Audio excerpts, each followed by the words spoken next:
The kingdom of heaven is at hand. Repent and believe in the good news. These are the first words of Jesus found in paraphrase here from the Gospel of Mark, chapter 1, and the Gospel of Matthew. And they highlight for us the fact that Jesus of Nazareth and his earthly ministry spoke often about the coming of the kingdom. And he expressed this through radical table fellowship with marginalized and oppressed people, tax collectors, sinners, prostitutes, elevating the voices that had been left out to full communion with himself. There was the abolition of the powers of darkness. The demonically oppressed were healed. The power of Satan was removed. And you see Jesus in the wilderness in the Gospel of Mark in chapter 1 being attended to by angels, and even the wild beasts are submissive to him, recalling the kind of world in the Garden of Eden where all life is in harmony with humanity. Well, it is strange then, to some extent, that the idea of the kingdom has often been separated from the idea of the cross. The cross, the offering of Jesus, the symbol perhaps most closely associated with Jesus of Nazareth, is often seen in traditional forms of atonement as being isolated from it. Kathryn Tanner, in her article, Incarnation, Cross and Sacrifice, on womanist and feminist perspectives on the cross, points out that in the Protestant Reformation, there was an emphasis on what was called the penal substitutionary model. God must be wrathful towards sin. Humanity is sinful. But to rescue humanity, God imposes that wrath on his Son so that he takes the punishment that we deserve. So, to put it crudely, so we can get off scot-free. Now, that is a caricature of the argument. If you read Calvin, for example, it's much more sophisticated, it's much more subtle. But that is the kind of way it is often perceived by many people. And in Tanner's mind and other womanist and feminist critics' minds, this becomes a means of psychologically scapegoating violence and oppression on others, suggesting that the unjust suffering of other people vindicates to some extent the outcome, that the ends in some sense justify the means. And of course that would be a horrible, horrible misreading of the life of Christ. And of course, as I just said, it kind of neglects the idea of the kingdom, doesn't it? Okay, sin is defeated. So what? And yet, if I looked at the idea of sin as simply being moral imperfection or woundedness, that would be a short-sighted view of sin. The biblical view of sin is much greater and deeper. All that divides, all that alienates us from God. And so it has to deal with the cleansing of all of humanity, the cleansing of the whole of human creation, the whole human person. So Kathryn Tanner, in her womanist and feminist critique in Incarnation, Cross, and Sacrifice, then turns and looks at Christus Victor as a model, where God does battle on the cross against the powers of darkness, and sees this as insufficient. So the battle is won. But the implication that she seems to be giving is, well, yes, but we continue to biologically die. Systems of oppression continue. So what then? Once again, so what? And so instead of focusing on some of these older models, Kathryn Tanner turns ahead and looks to the idea of the incarnation as a form of radical solidarity on the part of God with our human woundedness and fallenness.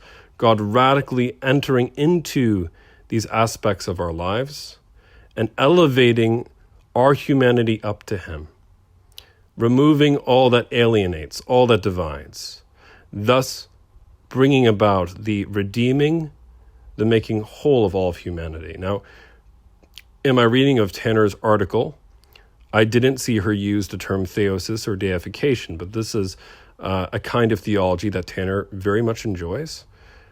And that is this idea that humanity is purified and raised up, in the words of Peter in his second epistle, to be partakers of the divine nature. The Word becomes flesh, God becomes a human being, so that human beings can participate in the glory of God. And as we think of that theology as a kind of radical solidarity, I have to applaud Tanner and say that in this sense, the kingdom of God is indeed made manifest. So that, as Jesus reminds us in John chapter 6,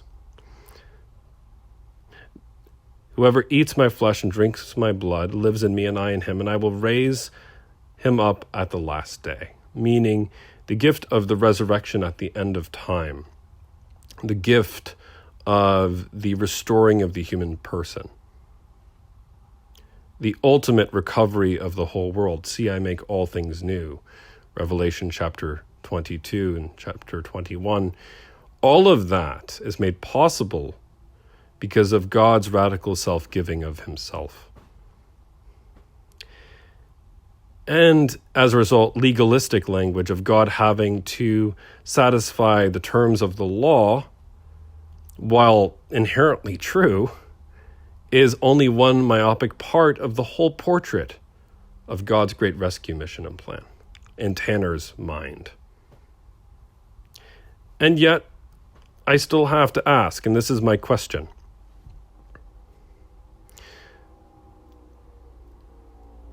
Does this model satisfy feminist and womanist critiques of the atonement of Christ? Is this satisfactory to explain for women parishioners of mine when I'm at the pulpit and when I'm preaching, explaining that the Jesus story is relevant to their experiences, that the experience of this God who becomes a biological male, that they, as women, that they have a participation in that story. And I believe that Tanner is addressing the issue, but from a systematic high level, and that by pointing out some narrative pieces, we can fill in some of the aspects of her incarnational model. All right, what do I mean by this? All of you know I come from a Roman Catholic background, so this is some of my bias talking here. But we need to look at the role of the Virgin Mary. We need to look at her yes. And it is her not passive, but her active yes in Luke chapter 1 to become a political refugee, hunted down by the tyranny of an evil government at the time trying to kill her son, that allows the Word invisible, inaccessible, suddenly to take on a human face so we can relate, so we can encounter God. It is through Mary's yes that the new birth is made possible. And then, if we look at the role of the women who follow Jesus to the cross, we realize that the male disciples, except for John, largely leave. And it is the women who are present. And just as it was through Eve and through Adam, you have the new birth of the kingdom of death, a society, a world filled with endless suspicion, filled with endless separation and alienation. It is through the solidarity of Jesus with our humanity and the women who stand present as radical forms of discipleship in solidarity with Jesus at the foot of the cross that allow for the new birth of the empty tomb, in which death and sin are removed, in which the state of the Garden of Eden can be restored. This is interesting because John highlights in the 20th chapter of his gospel how one woman in particular, Mary the Magdalene, mistakes Jesus for the gardener and encounters Jesus in not just the empty tomb, but we find that the empty tomb is actually situated in a garden. So this Eden image is recapitulated. And notice that the terms of this new birth are not simply placed on grounds of biological birth. They're not placed on terms of human sexual generation. Instead, it is a new birth, a new creation, the imminent birthing of the kingdom of God based on radical self-giving and solidarity. Jesus, in his divinity, lays down his life to not only remove the alienation of the fall, but to elevate all of humanity up to himself. In that sense, Tanner is right. But for the women in this culture who are living in the suffering of a world where they're not allowed to bear legal testimony, in a time where, for example, they are subject to forms of oppression, what we discover in a nutshell is the incarnation of Christ introduces a new way of living, a new form of life, a new form of existence. And so for parishioners, I would simply suggest that what makes this narrative relevant, what makes Kathryn Tanner's argument relevant, is the fact that the kingdom, this new world perspective, is made possible as a result of the experience of the cross. The cross renders it possible. The cross becomes the door through which women and men can enter into what is termed the way. And I would argue in future recordings, if I had more time, that this doesn't destroy penal substitution. And instead, this doesn't destroy Luther's happy exchange model, as Tanner makes it very clear, but instead elevates these more traditional models in light of the implications of the incarnation. So I hope that this is of interest to people, and I look forward to sharing more soon.